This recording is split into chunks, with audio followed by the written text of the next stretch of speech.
দীর্ঘদিনের সহকর্মীবৃন্দ, আমার সামনে উপবিষ্ট বিভিন্ন কলেজের সুযোগ্য অধ্যক্ষ, ভারপ্রাপ্ত অধ্যক্ষ, সিনিয়র টিচার সহ আমার ভাই এবং বোনেরা, আমি একটা বিষয় প্রথমেই ক্ষমা চেয়ে নিই। আমার আসতে একটু দেরি হয়েছে, আর এই দেরি হওয়ার কারণে এই খাবারটা আমরা দুই জায়গায় খেতে হয়েছে।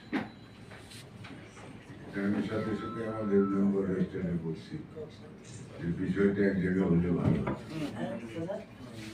যাই হোক, হয়তো ওই হোটেলে এত অ্যাকোমোডেশন ছিল না। আসলে আমরা সবাই এক পরিবার। এখানে কে চেয়ারম্যান আর কে প্রিন্সিপাল এটা আলাদা হওয়ার কিছু নেই, আলাদা হওয়া উচিত নয়।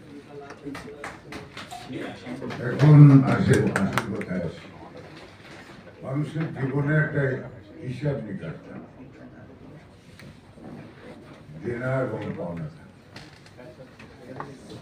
আমি হোমিওপ্যাথির কাছ থেকে আমার পাওনাটা পেয়ে দিচ্ছি গতকাল। দিনাটা আমি কি দিচ্ছি 15 বছর বা তার আগে 4 বছর আমি মেম্বার থাকাকালীন, এটি নতুন করে বোধহয় আপনাদের কাছে আমি ব্যাখ্যা করতে চাই। আর দেওয়ার প্রতিদান যাওয়া উচিত না, যেভাবে দেয়। তবে সব মানুষ তো না, ওই কালকে যে 3টে মুখ দেখছেন ওর পিছনে আরো 30 জন। বাংলাদেশে তো 60,000 সত্যিবাদ আছে, তাদের ভালোবাসা তো অবশ্যই। হয়তো ব্যক্তিগত সামাজিক ভাবে কিছুটা সময় আমি কষ্ট পেয়েছি, বিব্রত হয়েছি। আমার অনেকে ফোন করে কাঁদছে, স্যার এই ধরনের একটা নিউজ আমাদের কি করতে হবে। বিষয়টা আপনাদের বুঝতে হবে, এই আইনটাকে আজও অনেকে মেনে নিতে পারে। অ্যালোপ্যাথি ডাক্তাররা তো পারেই নাই, আমলারাও পারে। কারণ আইনটা এমন জায়গার থেকে ডাক্তার লেখাটা হয়েছে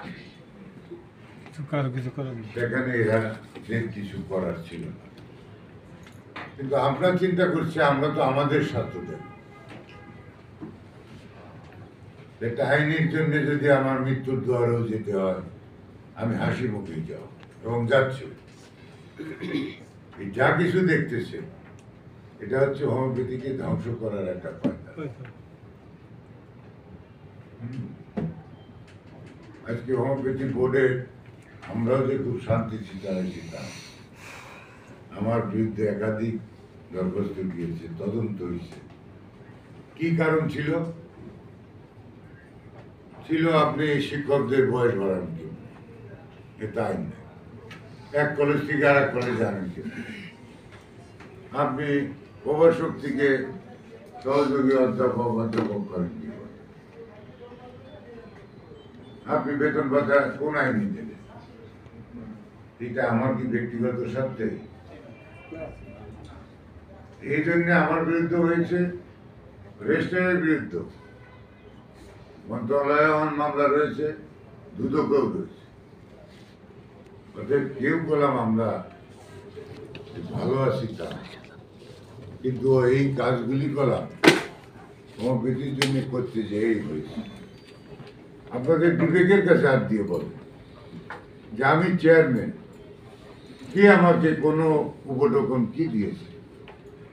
আজকে যে হাজার হাজার কোটি, লক্ষ লক্ষ কোটি নিয়োগ, এই নিয়োগের ক্ষমতা কি আমার আছে? প্রমোশন আপনার কলেজ থেকে দিচ্ছে, ম্যানেজিং কমিটি আছে, সেখানে চেয়ারম্যান ডিসি অথবা টিএন তারা নিয়োগ দেয়, আমরা সেটাকে অনুমোদন। এত কিছুর পরেও এই যে একটা বানোয়াট কথা, এটা কাউকে বলে দেওয়ার জন্য অপেক্ষায় থাকা উচিত না। যার যার বিবেক আছে তারা তাৎক্ষণিক কি লেখছে। আমি কথা বাড়াতে চাই না, আমি শুধু বলতে চাই 15টি বছর এক নাগারে আপনাদের সাথে ছিলাম। আমার জ্ঞাতসারে খুব একটা ভুল হয়েছে বলে আমি মনে করি, এবং আমি স্পষ্ট বলি, এই 15 বছরে আমি যে সম্মানই পেয়েছি, আমার সহকর্মীরা